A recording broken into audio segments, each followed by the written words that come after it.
D4 news देख रहे तमाम दोस्तों को दीपक भंडारी का नमस्कार। आज के विशेष बुलेटिन में आपका स्वागत है। केंद्रीय कृषि कानूनों से निपटने के लिए पंजाब सरकार द्वारा पेश किए गए 3 बिलों के बाद 29 किसान संगठनों ने 5 नवंबर तक ट्रेनों को चलने की अनुमति देने का फैसला किया है। चंडीगढ़ में किसान नेताओं ने मुलाकात के बाद कहा कि नवंबर में मालगाड़ियां चलेंगी, लेकिन टोल प्लाजा माल रिलायंस पेट्रोल पंपों के सामने प्रदर्शन जारी रहेगा। अगली रणनीति की घोषणा 4 नवंबर को एक बैठक में की जाएगी। बता दें कि पंजाब में ट्रेनों को रोककर कोयला रुकों और अन्य इनपुट की कमी के कारण मुख्यमंत्री कैप्टन अमरिंदर सिंह ने आंदोलन को रोकने की अपील किसानों से की थी। किसानों ने कैप्टन सरकार द्वारा लाए गए बिलों को किसानों के संघर्ष की जीत करार दिया। उन्होंने कहा कि जब तक उनकी मांगें पूरी नहीं हो जाती तब तक उनका संघर्ष जारी रहेगा।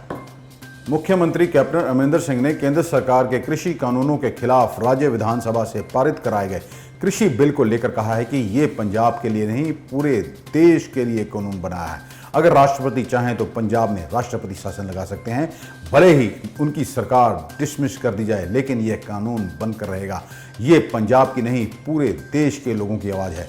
मुख्यमंत्री कैप्टन अमरिंदर सिंह का कहना है कि केंद्र सरकार के कृषि कानूनों को निरस्त करने के बाद वह राज्यपाल वीपी बदनौर से मिले थे, तब ये सभी पार्टियों यानी पूरे पंजाब की आवाज़ थी कि इसे राज्यपाल को स्वीकार करना चाहिए। वैसे भी कृषि राज्य के अधिकार क्षेत्र में आता है और ये हमारा फर्ज बनता है कि हम अपना कानून बनाएं। भारत सरकार हमारा अधिकार छीन नहीं सकती है।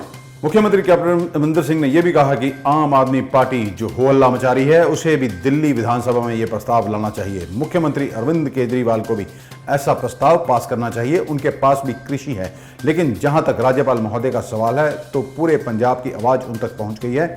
सारी पार्टियां भी उनसे मिलकर आई हैं। अब वह इस प्रस्ताव को राष्ट्रपति के पास भेजेंगे। उन्होंने कहा कि राष्ट्रपति भी लोगों की इच्छा को इग्नोर नहीं कर सकते। चाहे तो पंजाब के लोग हों या पूरे भारत के, देश के 85% लोग किसान हैं, तो किसानों को कैसे व्यूज को एक तरफ किया जा सकता है। मैं राष्ट्रपति शासन की भी चिंता नहीं करता। अगर पंजाब में राष्ट्रपति शासन लगाना है तो लगाएं, अगर मेरी सरकार को डिसमिस करना है तो इसकी भी कोई चिंता नहीं है। केंद्रीय कैबिनेट की बैठक में बुधवार को अहम फैसला लिया गया। कैबिनेट के 2019-20 के लिए प्रोडक्टिविटी लिक्विड और नॉन प्रोडक्टिविटी लिंक्ड बोनस की मंजूरी दे दी गई है। इससे केंद्र ने के 30,67,000 नॉन गजेटेड कर्मचारियों को फायदा होगा। दशहरे से पहले बोनस की पूरी रकम की एक किस्त जो है लोगों को दे दी जाएगी। सूचना व प्रसारण मंत्री प्रकाश जावड़ेकर ने कैबिनेट के फैसलों की जानकारी दी। उन्होंने बताया कि बोनस पर 3,737 करोड़ रुपए का खर्च आएगा। बोनस का भुगतान कर्मचारियों के बैंक खातों में किया जाएगा। 30 लाख केंद्र सरकार के कर्मचारियों को 3,737 करोड़ रुपीस का बोनस का भुगतान तुरंत शुरू होगा।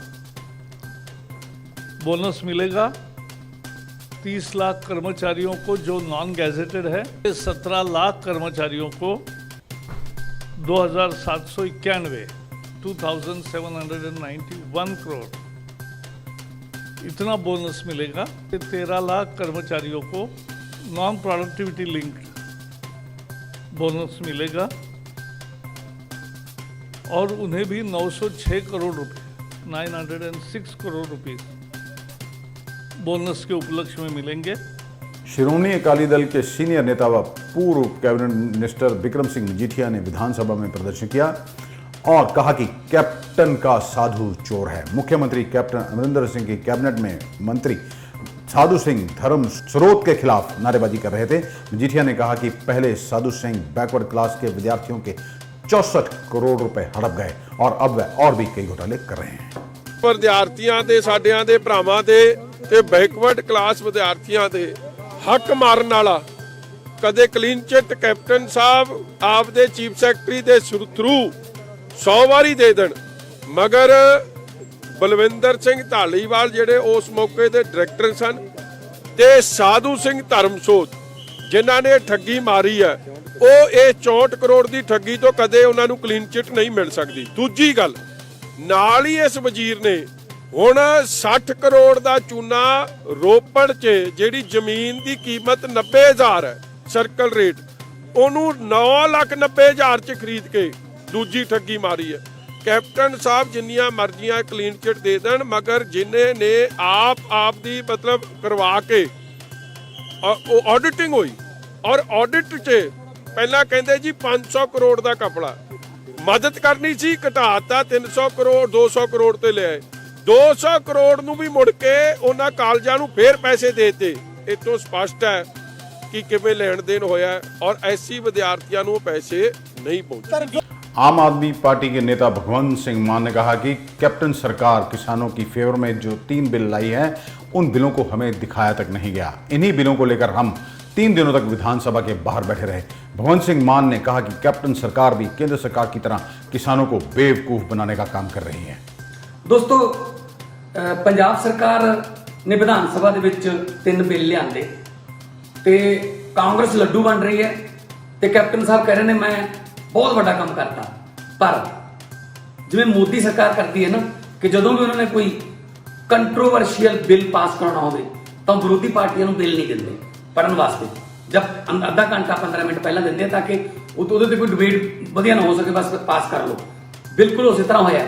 ਸਾਡੇ ਜਿਹੜੇ ਐਮਐਲਏ ਮੰਗਦੇ ਰਹੇ ਪੂਰਾ ਦਿਨ ਬਿੱਲ ਵਿਧਾਨ ਸਭਾ 'ਚ ਕਿ ਸਾਨੂੰ ਬਿੱਲ ਤਾਂ ਦਿਖਾ ਦਿਓ। ਉਹ ਕਹਿੰਦੇ ਡਿਬੇਟ ਕੱਲ ਨੂੰ ਹੈ, ਅਸੀਂ ਕੱਲ ਨੂੰ ਡਿਬੇਟ ਕਰ ਲਾਂਗੇ ਪਰ ਬਿੱਲ ਤਾਂ ਦਿਓ। ਸਾਰੀ ਰਾਤ ਉਹਨਾਂ ਨੇ ਧਰਨਾ ਦਿੱਤਾ ਉੱਥੇ ਪਰ ਬਿੱਲ ਨਹੀਂ ਦਿੱਤਾ ਕਿਉਂਕਿ ਕੈਪਟਨ ਸਾਹਿਬ ਨੂੰ ਪਤਾ ਸੀ ਕਿ ਇਸ ਬਿੱਲ ਦੇ ਵਿੱਚ ਬਹੁਤ ਸਾਰੀਆਂ ਐਸੀਆਂ ਘੁੰਡੀਆਂ ਨੇ ਜਿਹੜੀਆਂ ਮੈਂ ਲੋਕਾਂ ਦੇ ਅੱਖਾਂ 'ਚ ਘੱਟਾ ਪਾਉਣ ਦਾ ਕੰਮ ਕਰ ਰਿਹਾ, ਕਿਸਾਨਾਂ ਨੂੰ ਮੈਂ ਬੇਵਕੂਫ ਬਣਾਉਣ ਦਾ ਕੰਮ ਕਰ ਰਿਹਾ ਇਸ ਬਿੱਲ ਦੇ ਵਿੱਚ। ਵੀਰੋ, ਇਹ ਪੰਜਾਬ ਐਕਟ ਨਹੀਂ ਹੈਗਾ।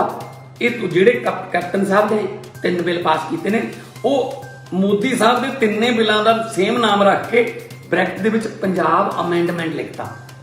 बिहार चुनावों के बीच चुनाव आयोग ने सभी राजनीतिक दलों के अध्यक्षों और महासचिवों को पत्र लिखा है और कोविड-19 के मद्देनजर जनसभाओं में सावधानी बरतने के निर्देश जारी किए हैं। आयोग ने 9 अक्टूबर को जारी की गई एडवाइजरी की याद भी सभी राजनीतिक दलों को दिलाई है। आयोग ने कहा कि ऐसी कई जनसभाओं की जानकारी उन्हें मिली है जहां सोशल डिस्टेंसिंग के नियमों की अनदेखी की गई, वहां नेता बिना मास्क के भाषण दे रहे थे। आयोग ने हदायत की है कि ऐसा करके नेता और उम्मीदवार न केवल आयोग की गाइडलाइंस का उल्लंघन कर रहे हैं बल्कि खुद को और जनता को भी जोखिम में डाल रहे हैं। आयोग ने इसका संज्ञान लिया है।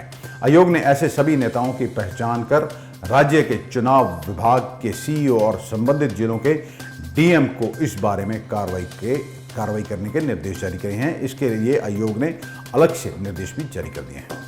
अमृतसर में आज कोरोना के 50 नए मामले सामने आए हैं। इसके साथ ही अमृतसर में कोरोना के कुल मरीजों की संख्या 11,552 हो गई है।